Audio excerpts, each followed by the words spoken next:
So all sorts of transfer news coming out in the last week over Newcastle United, players in and out, but only one so far over the line, with Awen Jawan coming in as reportedly the backup goalkeeper, but he has been assured he will get minutes.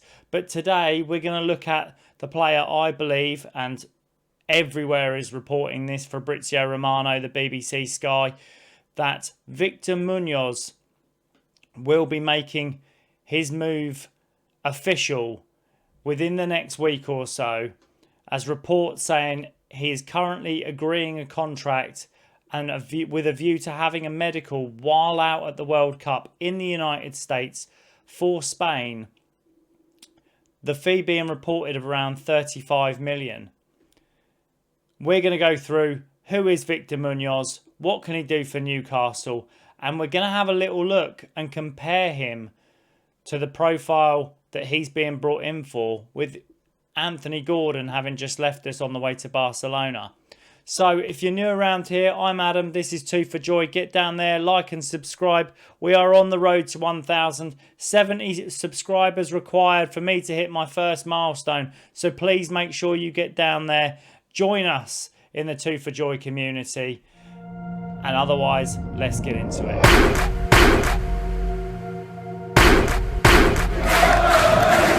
So what is it we know about Victor Muñoz? A 22-year-old Spanish attacking winger, versatile in his ability to play both left and right.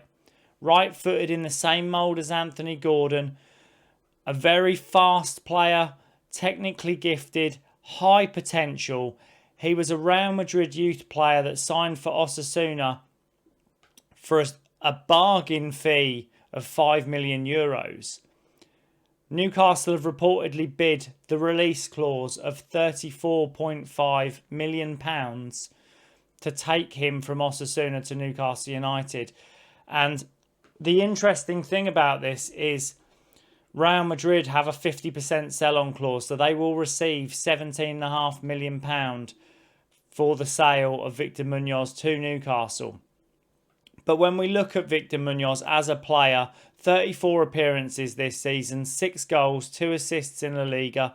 He was in their starting 11 82% of the time. He has a very high ceiling for potential.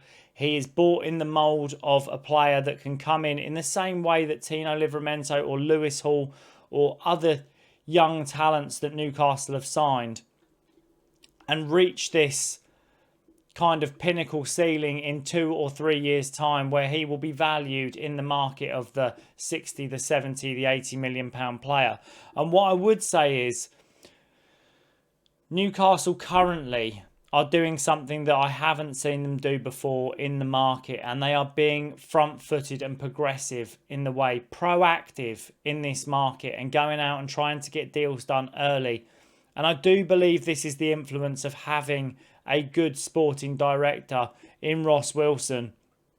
And only time will tell. But we appear to be doing what we should have been doing 2 seasons ago. But when I started to look through the stats of Victor Muñoz, a very exciting young kid. He's clearly got a high potential.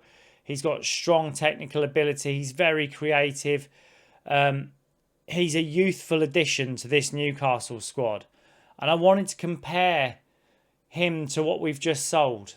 So with Anthony Gordon on his way out, having had kind of an up and down season, and Victor Muñoz, obviously the player that we want to bring in to see some exciting talent for this coming season. I did a side-by-side comparison, which I'll throw up for you now. So Anthony Gordon, 25, Victor Muñoz, 22. The market value of the players, 67 million euros believed for Anthony Gordon. We got 80, which was fantastic. And a market value for Victor Muñoz of around 19.4, with his release clause being £34.5 million. But when you look at their heat maps, clearly Victor Muñoz is everywhere. Across that front line, across both flanks, his heat map reads very differently to Anthony Gordon, and it offers us something that might be beneficial to us in the future, with Anthony Gordon not wanting to play the right wing and only wanting to play the left or become that centre forward, become the main guy. Victor Muñoz is a mouldable player that even if we allowed Harvey Barnes to carry on the left, he offers us an option on the right with Jacob Murphy aging out and Anthony Elanga not really hitting the ground running. But when I looked at the stats, and this is what baffled me, so I'll go through the stats. Minutes per game, Anthony Gordon 70 minutes, Victor Muñoz 78. Total minutes played this season, Anthony Gordon 1800, Victor Muñoz 2600. Matches played in the league this season, 34 for Muñoz, 26 for Gordon. And these are the parts that really got me, the attacking stats. So goals for Victor Muñoz, 6 goals in the league with an expected goals of 5.86. Goals per game of 0.2, shots off target of 0.7, shots on target of 0.9, and big chances missed of 9. Comparing those to Anthony Gordon's, Anthony Gordon has a better expected goals and still only managed to achieve 6 goals in the Premier League. His shots on target, again, were worse than Victor Muñoz. And when you go through the assists, it's almost like for like comparison, with Victor Muñoz having a lower expected assist and still achieving 2 assists, and Gordon having a higher expected assist and still achieving 2 assists.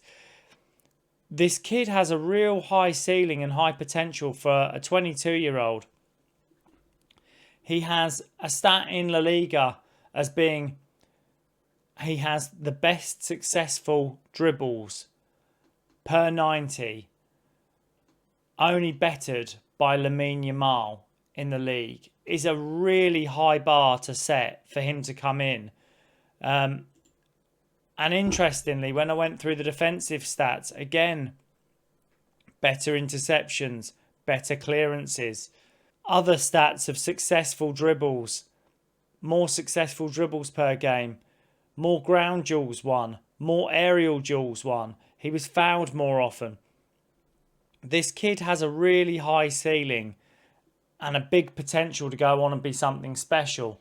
And I do feel like Newcastle United are highlighting some very key demographics when they're looking for players in this mould of the 20 to 24-year-old, exciting, high profile, high potential, in the same way that we targeted our Lewis Hall and our Tino Livramento, who have served us really well and most definitely doubled their value. I genuinely believe the proactive part of Newcastle looking for players currently will leave us in such a better position come the end of this window if they can carry on getting the deals done at the rate they are. Obviously, with Ewan Zhao coming in as the backup goalkeeper, it's a fantastic piece of business.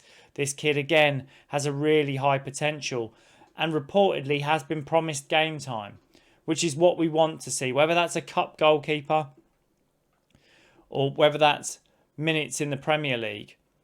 Newcastle with a view to bring in a second keeper this summer to being first choice. And the interesting part is obviously James Trafford being linked again.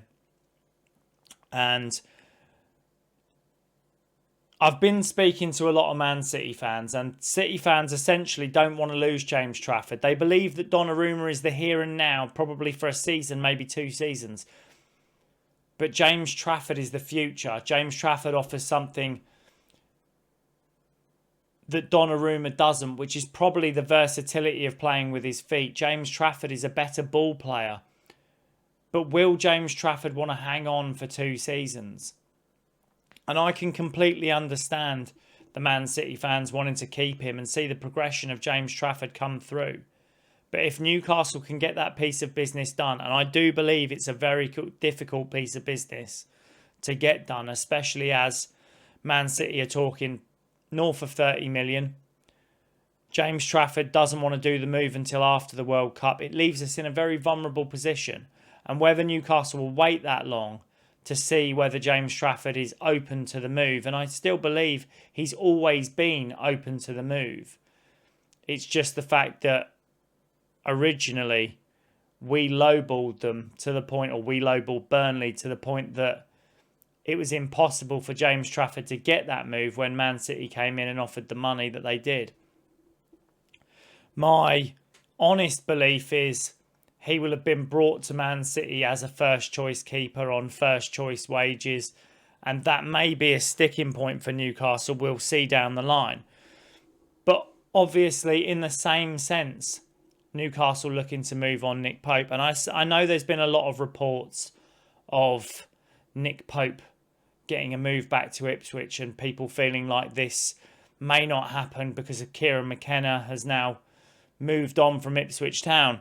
But if I'm honest, having watched Ipswich during the Championship season last season and then coming up, I don't believe Nick Pope is ever on their radar as a goalkeeper. I genuinely believe the move for Nick Pope now is Leeds United. And I say that purely because of the Newcastle players that are there, having Sean Longstaff, having Carl Darlow. And when you look at Ipswich and their style of football, they have Walton and Palmer, the two goalies. They're both able to play with their feet. Ipswich are playing a style where they play out from the back. Now, that may not serve them well in the Premier League, but their style of football doesn't suit bringing in a Nick Pope. And I understand Nick Pope is a shot-stopping goalkeeper. He's not expected to play with his feet. But they have two shot-stopping goalkeepers that have a better ability with their feet currently. So it's an interesting take, but I don't believe Nick Pope will be on his way to Ipswich regardless of who the manager is. I genuinely believe Nick Pope will end up, in my opinion, heading towards Leeds United. And then the other interesting one that keeps stirring round is obviously Lewis Hall. And Luke Edwards coming out and saying there is no big dispute between Eddie Howe and Lewis Hall. And I never thought there was, if I'm honest.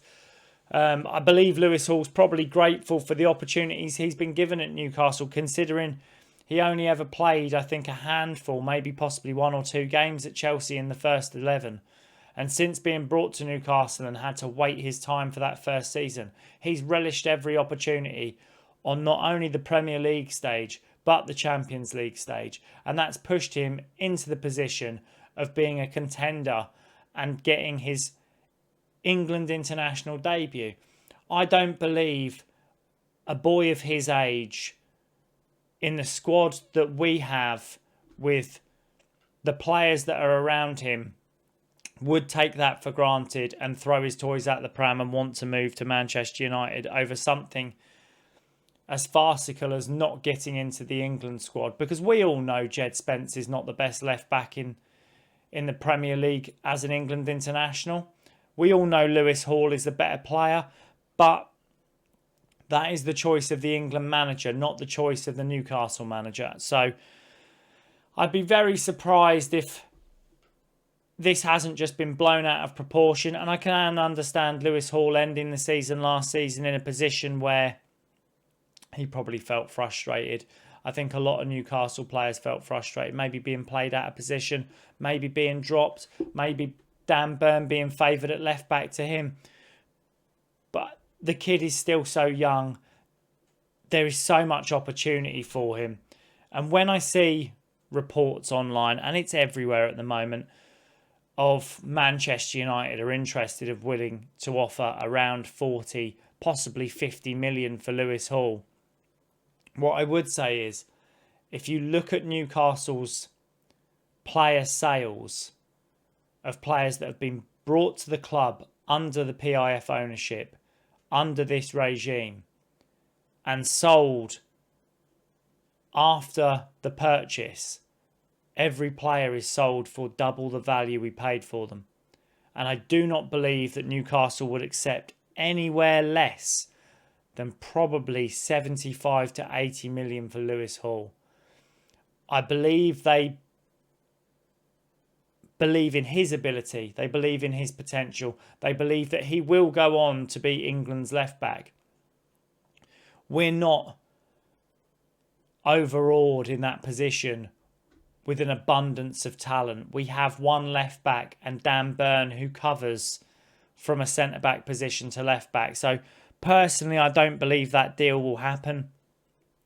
I can't say it definitely won't, but I believe the fee will be much higher than what's being bandied around online. There's no smoke without fire, obviously, as we saw from the Alex Isak saga, but I genuinely don't believe Lewis Hall is the type of player to be